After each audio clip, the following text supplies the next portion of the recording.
open the inner lining.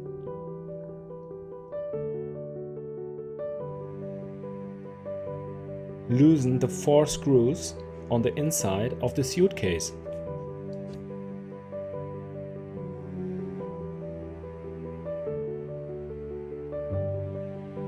Remove the damaged wheel.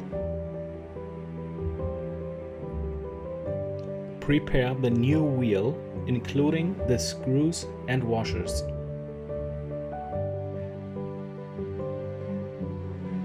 Place the washer on screw.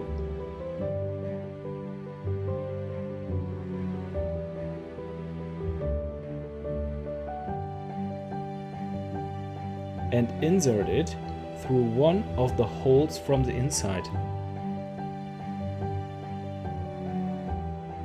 Connect the wheel from the outside with the screw.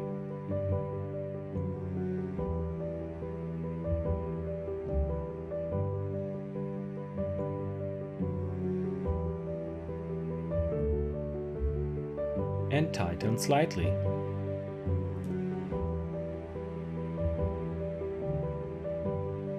Screw and tighten all 4 screws with washers from the inside. The wheel replacement has been completed. We wish you a pleasant journey.